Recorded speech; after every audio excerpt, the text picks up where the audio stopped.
ఏపీలో వైసీపీకి మరోసారి షాక్ తగిలింది. మాజీ డిప్యూటీ సీఎం, మాజీ ఆరోగ్య మంత్రి ఆళ్ల నాని వైసీపీకి రాజీనామా చేశారు. తన రాజీనామా లేఖను పార్టీ అధినేత జగన్మోహన్ రెడ్డికి పంపించారు. తన వ్యక్తిగత కారణాలతో భవిష్యత్తులో ప్రత్యక్ష రాజకీయాలకు దూరంగా ఉండాలని నిర్ణయం తీసుకున్నారని రాజీనామా లేఖలో ఆళ్ల నాని పేర్కొన్నారు. ఏలూరు అసెంబ్లీ నియోజకవర్గ ఇన్ఛార్జ్ బాధ్యతలకు ఏలూరు జిల్లా పార్టీ అధ్యక్ష పదవికి రాజీనామా చేస్తున్నానని లేఖలో ఆళ్ల నాని పేర్కొన్నారు.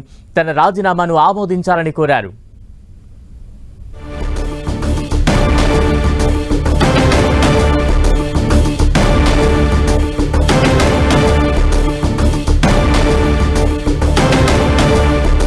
వైసీపీకి ఆళ్ల నాని రాజీనామా చేశారు. తాజా అప్డేట్స్ అందించేందుకు మా ప్రతినిధి శ్రీనివాస్ సిద్ధంగా ఉన్నారు. శ్రీనివాస్. బలరాం, వైఎస్ఆర్ కాంగ్రెస్ పార్టీకి ఊహించని షాక్ మాజీ ఉప ముఖ్యమంత్రి ఆళ్ల నాని ఇచ్చారని చెప్పుకోవచ్చు. ఎందుకంటే 2024 ఎన్నికల ఫలితాల తర్వాత ఆయన ఎక్కడా కూడా పార్టీ కార్యక్రమాల్లో పాల్గొన్న పరిస్థితి అయితే కూడా లేదు. పార్టీ కార్యకర్తలని, నాయకులను కూడా చాలా ఆయన దూరంగా ఉన్న పరిస్థితి కూడా ఉంది.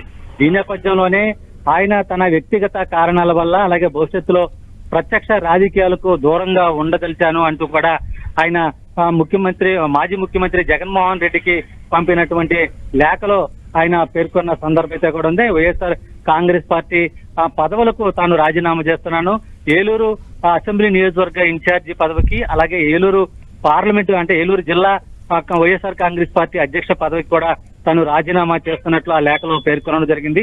అయితే 7 సార్లు ఏలూరు నుంచి ఎమ్మెల్యేగా పోటీ చేసినటువంటి ఆళ్ల నాని 3 సార్లు కాంగ్రెస్ పార్టీ నుంచి పోటీ చేయడం జరిగింది. అలాగే 3 సార్లు వైఎస్ఆర్ కాంగ్రెస్ పార్టీ నుంచి కూడా పోటీ చేయడం జరిగింది. ఒకసారి స్వతంత్ర అభ్యర్థిగా ఏలూరు అసెంబ్లీ నుంచి కూడా ఆయన పోటీ చేయడం జరిగింది. 3 సార్లు ఎమ్మెల్యేగా ఎన్నికైన ఆయన 2019 ఎన్నికల్లో గెలిచిన తర్వాత ఆయన వైద్య ఆరోగ్య శాఖ మంత్రిగాను, అలాగే ఉప ముఖ్యమంత్రిగా జగన్ కేబినెట్ లో పనిచేయడం జరిగింది.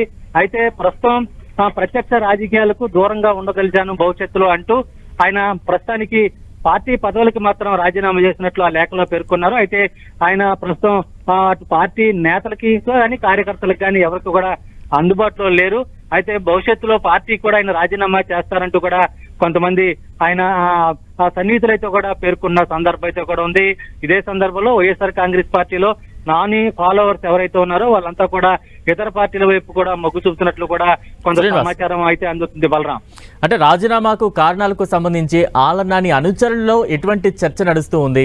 స్థానికంగా ఎటువంటి చర్చకు దారితీస్తూ ఉంది? బలరాం, అంటే ఆళ్ల నాని ప్రస్తుతానికి అటు పార్టీ నాయకులకు కానీ, కార్యకర్తలకు కానీ ఎవరికి అందుబాటులో లేరు. పార్టీ అధిష్టానం ఆయన సంప్రదింపులు జరిపేందుకు కూడా ఆయన ఎవరికి అందుబాటులో లేరని చెప్పి తెలుస్తుంది. ఇదే సందర్భంలో ఆయన ఈరోజు సాయంత్రం కొంత మీడియాతో మాట్లాడే అవకాశం ఉన్నట్లు కూడా తెలుస్తుంది. అయితే తన వ్యక్తిగత కారణాల వల్ల భవిష్యత్తులో అటు ప్రత్యక్ష రాజకీయాలకు దూరంగా ఉంటాను. ఇప్పటికే దాదాపు 7 సార్లు ఏలూరు అసెంబ్లీ నుంచి పోటీ చేసి 3 సార్లు ఎమ్మెల్యేగా పనిచేశాను, ఉప ముఖ్యమంత్రిగా కూడా పనిచేశాను. కానీ ఇంకా ప్రత్యక్ష రాజకీయాలకు దూరంగా ఉంటానని చెప్పి సన్నిహితుల దగ్గర చెప్పినట్లు తెలుస్తుంది. Balaram. Right, thank you Srinivas.